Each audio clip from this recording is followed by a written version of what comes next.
Hello everyone, मैं बलदेव सिंह रंधावा। आइए बात करते हैं एमजीएस यूनिवर्सिटी बीकानेर के लॉ फाइनल के छठे पेपर लॉ ऑफ मेडिसिन। यह पेपर ऑप्शनल है और अलग अलग कॉलेजेस के हिसाब से इसकी स्टडी करवाई जाती है। Dears, law of medicine mean jurisprudence of medicine. इसको लॉ के छात्रों को इसलिए पढ़ाया जाता है या इसका ज्ञान करवाया जाता है कि वो अपने प्रोफेशन में सामान्य बातें जान सकें और आगे वो प्रोफेशन में उनके काम आए। ये लीगल, मेडिकल या मेडिकल से संबंधित सामान्य चीज़ें हैं जो हमें आनी चाहिए। तो इसको 5 यूनिट्स में सिलेबस को बांटा गया है। पहली यूनिट में हम पढ़ेंगे the establishment of identity of individuals, व्यक्तिगत लोगों की पहचान या लोगों की व्यक्तिगत पहचान को स्थापित करना, यानी ये स्थापित करना कि व्यक्ति कौन है, उसकी पहचान को आइडेंटिफाई करना। दूसरा है इंजरीज या हर्ट के बारे में, चोटें कैसे कैसे लग सकती हैं, कितने प्रकार की हो सकती हैं। तीसरी यूनिट में हम पढ़ेंगे एस्फिक्सिया एंड ड्राइंग। एस्फिक्सिया होता है दम घुटने से या सांस ना आने से किसकी मृत्यु होनी, और यह 2 प्रकार से हो सकता है, सामान्य या डूबने से, पानी में डूबने से। यूनिट 4 में हम पढ़ेंगे सेक्सुअल ऑफेंसेस, जिसमें दोनों है रेप और सोडोमी। और 5वीं यूनिट में हम करेंगे ऑटोप्सी। ऑटोप्सी का मतलब होता है शव विच्छेदन, शरीर की चीर फाड़ करके उसकी मौत के कारणों का पता लगाना। और उसके साथ छोटी चीज़ें और पढ़ेंगे और साथ में 4 लीडिंग केसेस भी हैं। और इसमें हम पॉइजन्स के बारे में भी जानेंगे, इसमें इन्फेंटिसाइड के बारे में भी जानेंगे, और मौत के कारण और समय, सारी चीज़ें इसमें आएंगी। सब लोगों की, जैसे किसी भी तरह की मृत्यु जो होगी किसी भी उम्र के व्यक्ति की, तो उसके बारे में इसको जानेंगे। डियर्स, ये एक लीगल टर्मिनोलॉजी वाला पेपर है और आपको इसकी टर्मिनोलॉजी ही अगर ध्यान रखेंगे तो छोटी छोटी चीज़ें हैं पूरे पेपर में, आपको ये बहुत छोटी छोटी चीज़ों से मिला हुआ पेपर है, इसलिए आपको बड़े ध्यान से इसको देखें। और आइए हम सिलेबस को समझने की कोशिश करें। The establishment of identity of individuals, इसका मतलब है कि यदि हमें कोई व्यक्ति ऐसा मिलता है, वो जीवित या मृत, जिसकी पहचान नहीं हो रही, तो हम उसकी पहचान कैसे करेंगे। यहाँ एक इसको कंपैरिजन से समझा जा सकता है कि एक हमारे पास गिवन डाटा है जो स्टोर डाटा है, यानी हम कोई व्यक्ति उसकी पहचान जानता है और फिर उसको उसकी दूसरे रूपों में नॉन या अननोन पहचान से उसको आइडेंटिफाई करना है, कंपैरिजन करना है और पहचान उसकी निकालनी है। चाहे वो व्यक्ति मर गया या वो पागल हो गया या वो कहीं दूसरी जगह मिला, तो उन दोनों की पहचान कैसे की जाएगी कि ये व्यक्ति वही है या ये कौन हो सकता है। तो इस तरह से जानते हैं। नंबर है ब्रांडिंग। ब्रांड मीन, जिसको हम आम सामान्य तौर पे ठप्पा कह सकते हैं, ये एक तरह से लोगों में अपने शरीर पर बनवाए जाते हैं। कुछ जनजातियों में कुछ शौकिया लोग इसको गर्म लोहे को या बिल्कुल ठंडे लोहे को या मेटल को, उस पर कुछ खास किस्म का प्रिंट हो अपने शरीर पर, उसको एकदम से चिपकाते हैं। तो उससे शरीर में जो हमारी बॉडी है उसकी जो एपिडर्मिस, जो अपर स्किन है, वो एक बार डैमेज हो जाएगी, वहाँ जख्म बनेगा और उसके बाद उस पर परमानेंट निशान जो बन जाएगा स्कार के रूप में, उसको ब्रांडिंग कहा जाएगा। कुछ जनजातियों में लोग साउथ अफ्रीका वगैरह में या अफ्रीका में, अफ्रीकी देशों में अपनी पीठ पर वहाँ के लोग मगरमच्छ की खाल जैसे निशान बनाते हैं। इस तरह से ये ब्रांडिंग है। दूसरी है टैटूइंग। टैटूइंग आपने देखा होगा, लोग अपने शरीर पर खास तरह से निशान बनवाते हैं। ये बहुत प्राचीन काल से चलता आ रहा है। पहले लोग पति पत्नी के नाम, रिश्तेदारों के नाम, जाति वगैरह, गांव का नाम लिखवाते थे। तो टैटूइंग करने की जो प्रक्रिया है वो एक मशीनी चीज़ से या मशीन से या सुई से ख़ास किस्म के रंग या डाई स्किन में प्रवेश करवाई जाती, ऊपरी स्किन के नीचे, और फिर वहाँ वो परमानेंट अपनी जगह बना लेती है और एक तरह का निशान बन जाता है। और इसको अलग अलग तरह से होता है। इसको भी लोग अपने शौक़, अपने एरिया और अपने प्रकृति के हिसाब से बनाते हैं। तो जब कभी कोई इस तरह का व्यक्ति मिलता है तो उसकी पहचान हो सकती है। फिर आता है म्यूटिलेटिंग। यहाँ देखिए इसमें सिलेबस में बहुत सारी मिस प्रिंटिंग है, तो जहाँ मिस प्रिंटिंग है मैंने उसको कैपिटल में लिख दिया है। तो सही शब्द है इसका म्यूटिलेटिंग। म्यूटिलेटिंग का मतलब होता है किसी हमारे शरीर के किसी अंग को बड़ी बेदर्दी से या बड़ी बेतरतीब तरीके से काट देना या कट जाना। सामान्य तौर पे ये प्राचीन काल में जब सजा के तौर पे किसी का हाथ पांव उंगलियां काट दी जाती थी तब ये इस्तेमाल शब्द होता था। और आजकल भी कभी एक्सीडेंट में किसी का हाथ पैर उंगली वगैरह कट जाए बेतरतीब तरीके से तो उसको म्यूटिलेटिंग कहा जाता है। फिर आता है स्कार्स। स्कार्स हमारे शरीर पर बनने वाले ऐसे निशान हैं जो अक्सर चोट के बाद, थोड़ी गहरी चोट जो हमारी स्किन से भी नीचे डर्मिस स्किन तक डीप होती है, उसके बाद हमारे फोड़े फुंसियाँ या गहरे घाव के बाद कुछ परमानेंट निशान बन जाते हैं। वहाँ की स्किन भी अलग तरह की होगी, उस पर बाल भी नहीं आएंगे, परमानेंट निशान बन जाएगा। उसकी जो सेंसिटिविटी है वो भी अलग किस्म की रहेगी, तो उसको स्कार्स या क्षत चिन्ह या क्षति के चिन्ह कहा जाता है। फिर आता है मोल्स। मोल्स ये हमारे शरीर पर प्राकृतिक रूप से उगे हुए कुछ तिल वगैरह निशान होते हैं जिनको देसी भाषा में मौके भी कहते हैं। और इसके साथ कुछ कई बार कईयों के शरीर पर स्किन के साथ स्कार जैसी चीज़ अपने आप बन के आती है जिसको किलोइड्स कहा जाता है, वो भी इसी श्रेणी में आते हैं और ये परमानेंट होते हैं। फिर आता है बर्टिलोन। यहाँ भी इन्होंने बेंटिलोन सिस्टम लिखा है, ये गलत है। सही शब्द है बर्टिलोन। बर्टिलोन फ्रांस के एक साइंटिस्ट हुए जिन्होंने व्यक्ति के शरीर को, जो पहचान के चिन्ह थे, उसको उसकी शरीर के हर हिस्से को अलग अलग लंबाई या उसके माप से पहचान करने का तरीका बताया था। आपने सामान्यतः देखा होगा तुसाद म्यूज़ियम में लोगों के मोम के पुतले बनाए जाते हैं, तो जिस व्यक्ति का वो पुतला बनाया जाता है पहले उसके शरीर की पूरी तरह से मैपिंग होती है, बहुत अच्छी तरीके से उसके हर अंग को बहुत अच्छी तरीके से नापा जाता है, फिर उसी तरह का उसका मोल्डिंग करके मोम का पुतला बनाया जाता है। तो ये बर्टिलोन महोदय थे, फ्रांस के 1857 में उन्होंने ये विधि बनाई थी। फिर आता है फोटोग्राफी। तो फोटोग्राफ, इसके बारे में ये कहा जाता है कि एक फ़ोटोग्राफ जो है वो हज़ारों निशानियों से अच्छा होता है, क्योंकि जहाँ निशानियाँ हम याद रखेंगे या लिखेंगे, एक फ़ोटोग्राफ में इस तरह की हज़ारों चीज़ें आ जाती हैं, उसके सामने भी और बैकग्राउंड भी। और एक फ़ोटोग्राफ पूरी तरह से, चाहे वो किसी व्यक्ति का हो, स्थान का हो या जगह का हो, वो उसकी आइडेंटिफिकेशन बिल्कुल क्लियर देता है। फिर आता है फिंगरप्रिंट्स। हमारी हाथों के पोरों के निशान।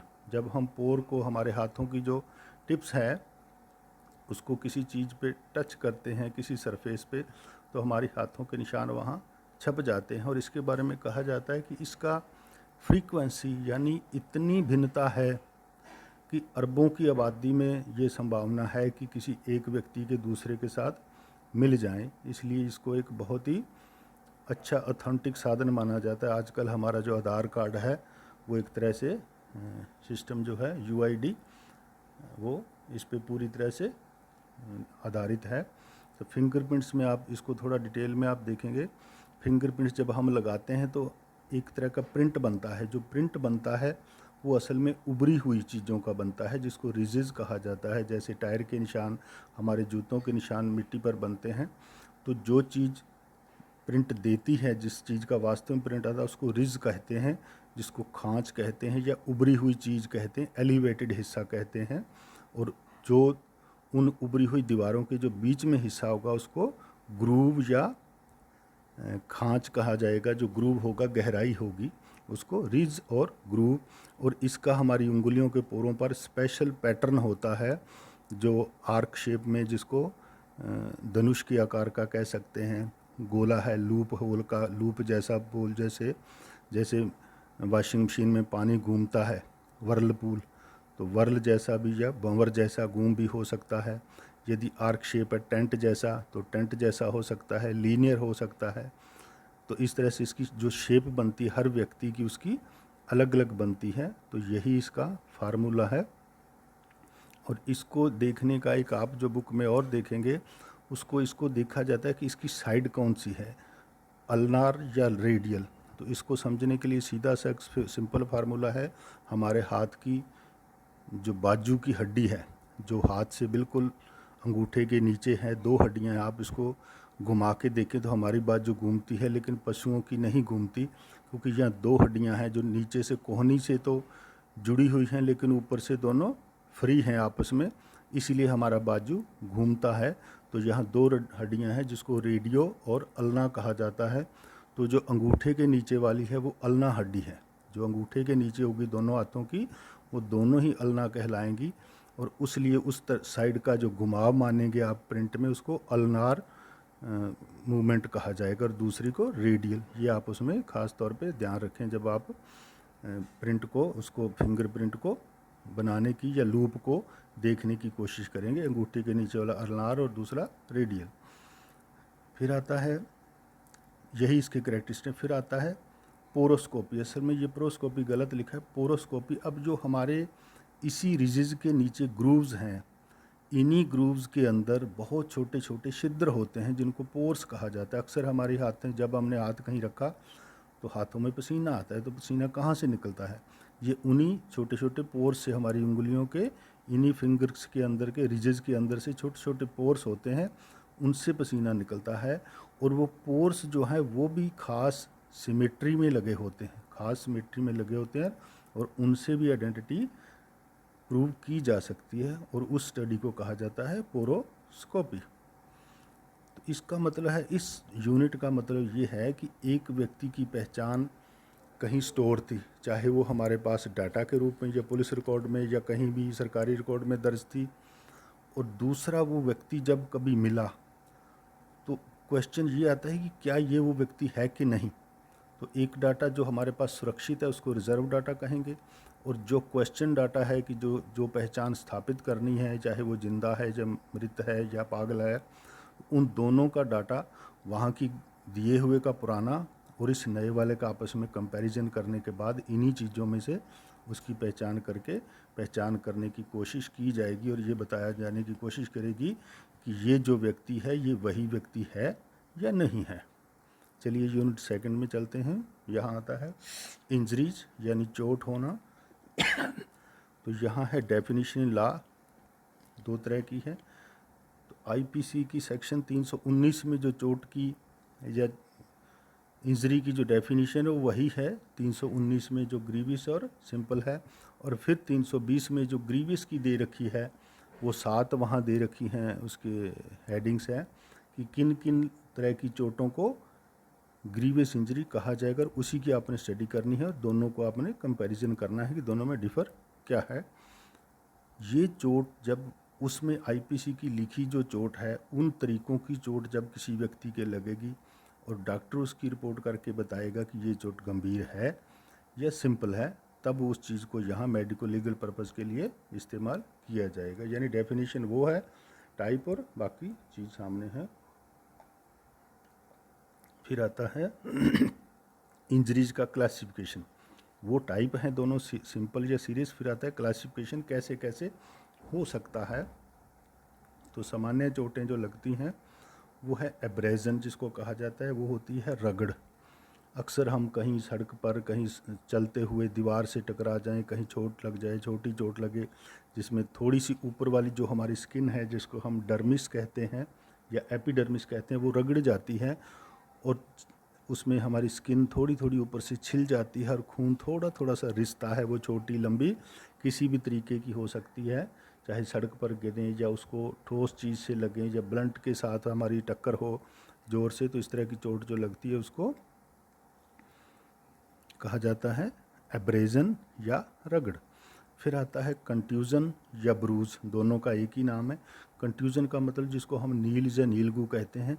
ऐसी चोट तब लगती है जब हम एकदम से हमारे शरीर पर कहीं बाहर से ज़्यादा चोट लगे, और अंदर की तरफ हड्डी के तरफ या इस तरह से चोट लगती है कि हमारी जो स्किन है वो कुचली नहीं जाएगी, स्किन पे कटाव नहीं आएगा, ऊपर से स्किन बिल्कुल प्लेन रहेगी, लेकिन स्किन के अंदर जो नीचे वाली जो हमारी सेकंड जो डर्मिस के नीचे जो चमड़ी का या हमारी बॉडी का हिस्सा रहता है, उसमें छोटी छोटी ब्लड कैपिलरीज या ब्लड वेसल्स होती हैं। वो ब्लड वेसल्स में कटाव आ जाता है, ब्लड वेसल्स डैमेज हो जाती हैं और उनका खून जो है वो बहने लगता है, और बहता तो है लेकिन चमड़ी से बाहर नहीं निकलता, और वहीं वो इकट्ठा हो जाता है और थोड़ी देर बाद हमें वो रेड कलर में मिलता है, क्योंकि जब ताज़ा खून है जिसमें ऑक्सीजन की मात्रा खूब है तो वो रेड कलर में मिलेगा। और थोड़ी थोड़ी देर बाद वो, क्योंकि खून आगे नहीं जा पा रहा, उसको ताज़ा ऑक्सीजन की सप्लाई नहीं हो रही, ब्लड कैपिलरीज वहाँ से टूट गई हैं, तो थोड़ी देर बाद वो खून का रंग जो है वो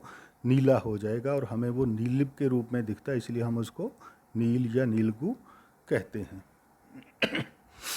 फिर आता है कंट्यूजन। कंट्यूजन होते हैं जो कंट्यूजन ब्रूज होगा। फिर आता है लेसिरेशन। लेसिरेशन होता है किसी घाव का तेज हथियार से काटना, चाकू से, तलवार से या ब्लेड से।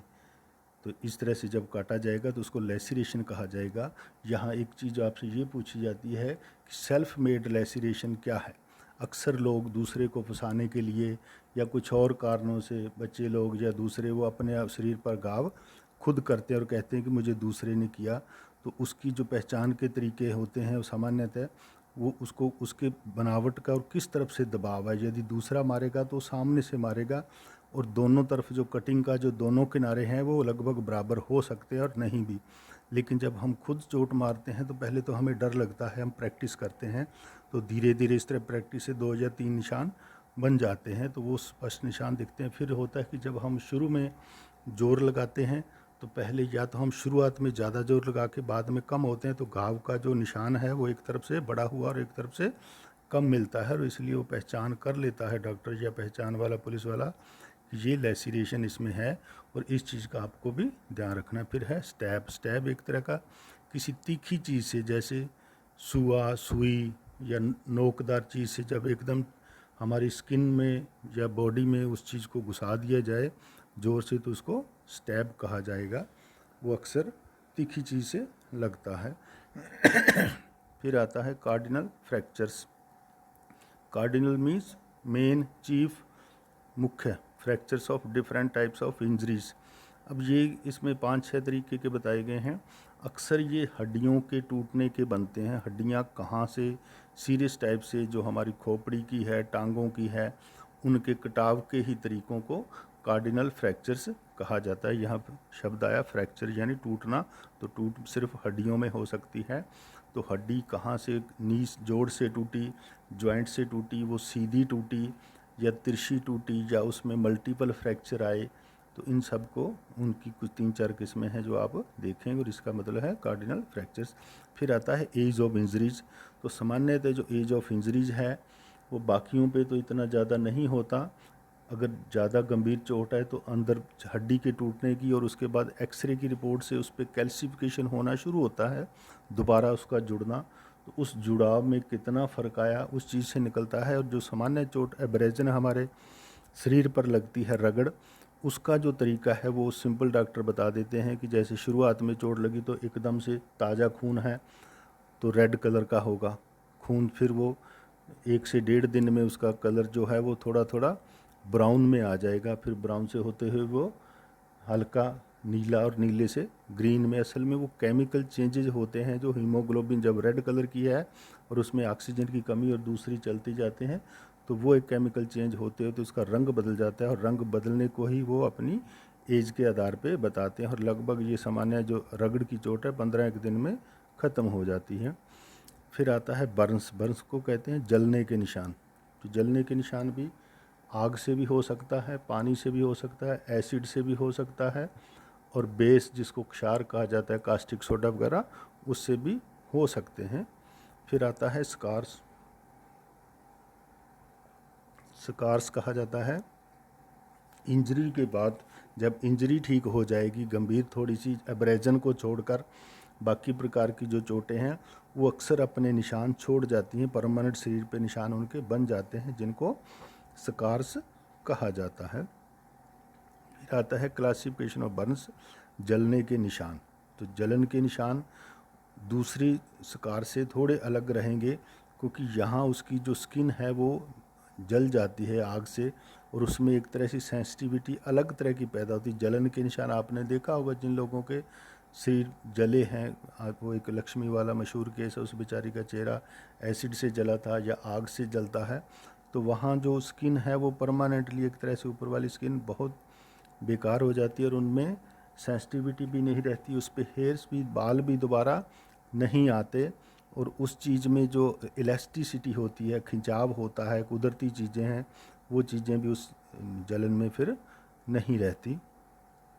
फिर आता है क्लासिफिकेशन ऑफ बर्न्स में आता है डेपुरेंट्स। डेपुरेंट्स का मतलब होता है घाव में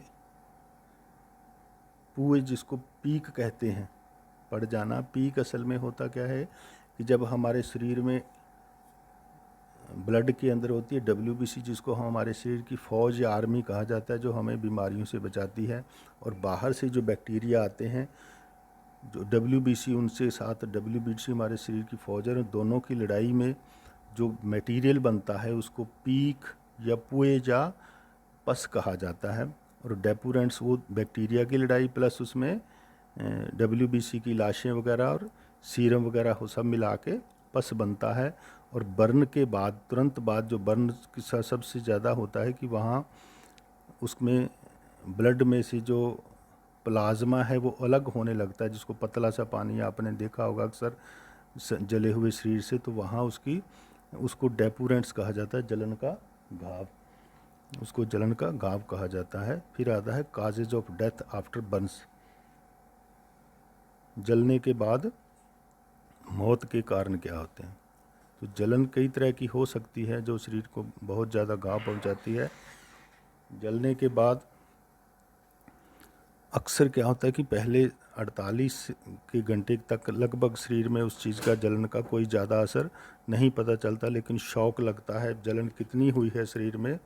उसके बाद जैसे जैसे शरीर में ब्लड सर्कुलेशन बढ़ेगा, बाहर उसकी पुए निर्माण होगा, जिसको डेपुरेंट्स कहेंगे, और वो जो WBC और दूसरे शरीर उसके ब्लड के साथ जो हल्के बैक्टीरिया है वो ब्लड में प्रवेश होना शुरू होंगे, वो किडनी तक चले जाते हैं, लीवर तक चले जाते हैं, और फिर किडनी और लीवर उसमें काम करना थोड़ा बंद कर देते हैं, और वहाँ इन्फेक्शन बढ़ने लगता है, WBC की मात्रा बढ़ जाती है, ESR की मात्रा बढ़ती है, और आखिरकार उसमें जिसको कहते हैं सेप्टिसीमिया होने के कारण फिर आदमी शॉक में जाने लग जाता है और उसकी मृत्यु होती है।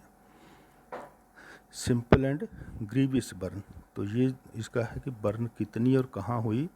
तो बर्न का जो तरीका है वो है कि जब ऊपरी स्किन तक कोई डर्मिस डीप हुई तो उसको सिंपल बर्निंग कहा जाता है। वो थोड़े समय बाद हट जाएगी, उसमें हल्के ऊपर ब्लिस्टर्स बनते हैं जिनको फफोले कहा जाता है, और वो कुछ समय बाद ठीक हो जाते हैं। और जो ग्रीवियस बर्न है वो डर्मिस स्किन या डर्मिस के नीचे जो चली जाती है, और वो अक्सर वो गहरी त्वचा या 1-2 mm से भी नीचे उसका जलन होती है, तो वहाँ एपिडर्मिस, डर्मिस और उसके नीचे जो फैट की जो लेयर है वो भी जल जाती है, तो सीरियस वो बर्न होती है। और कभी कभी तो वो बोन डीप भी हो जाती है, तो उसकी ग्रीवियस बर्न उसको कहा जाता है, जो कि डिग्री उसकी ज़्यादा हो जाती है।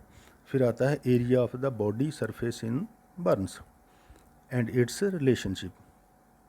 जो बर्न के दौरान शरीर का एरिया जला है वो कैसे जला है और इसका संबंध कैसे। सामान्य तौर पे डॉक्टर आपने सुना होगा कि डॉक्टर बोलते हैं कि 30% बर्निंग होगी, 40 होगी, 50 होगी। तो इसको निकालने का जो सिंपल तरीका है वो ये है कि जब हम खड़े हों तो हमारी एक टांग आगे और पीछे मिलाकर उसके 18% बनते हैं, और दूसरी टांग के फिर 18% बनते हैं, 9 आगे से 9 पीछे से। तो इस तरह से 1836 हो गए। हमारे फ्रंट का जो पेट का पूरा हिस्सा है, नेक से लेकर नीचे तक, वो भी 18% होता है। और इसी तरह से हमारी बैक भी 18% होती है, और इन 18 को 4 से मल्टीप्लाई करें तो बन जाती 72%। फिर हमारी दोनों बाजू हैं 4.5% आगे से और 4.5% पीछे से, इस तरह से 9% एक बाजू हुई, तो दोनों 18 हो गए, दोनों सारे मिलके बन गए ये 90%। और 4.5% हमारा जो फेस है, चेहरे का अगला हिस्सा, वो हो जाएगा, और 4.5% हमारी खोपड़ी का पिछला हिस्सा हो जाएगा। तो इस तरह से ये बन जाता है कुल 99%। और 1% जो हमारा जेनाइटल एरिया है, जिसको मूलाधार कहते हैं, उसको मिला के बन जाता है 100%। तो इस तरह से डॉक्टर लोग हमारी बॉडी का कितना हिस्सा जला है उसकी परसेंटेज निकाल के और किस डिग्री की बर्न हुई है उस पर निकाल के वो कैलकुलेट करते हैं। तो मोस्टली यदि 40% से ज़्यादा बर्न हो जाती है तो सीरियस हो जाता है, और 60 से ऊपर बर्न होते ही व्यक्ति का, अगर यदि उसमें फर्स्ट सेकंड या थर्ड डिग्री की बर्न हुई है तो फिर जान बचनी उसकी मुश्किल होती है। क्योंकि शुरुआत में बर्न से इतना फ़र्क नहीं पड़ता, लेकिन जैसे ही उसमें डेपूरेंट शुरू होता है, पुए पड़ने शुरू होती है, इन्फेक्शन होता है, तो फिर सेप्टिसीमिया जो है हमारे किडनी या इंटरनल ऑर्गन्स तक पहुंच जाता है। तो उसके बाद उसको फीवर होगा और रोगी जो है उसका बचना, फिर हम देखते हैं कि अक्सर बर्न का रोगी 1 या 2 दिन तक अच्छी तरह से बातें करा, लेकिन तीसरे दिन उसकी सेहत एकदम बिगड़ गई और चौथे दिन उसकी या 5वें दिन डेथ होगी। तो यही उसका कारण होता है।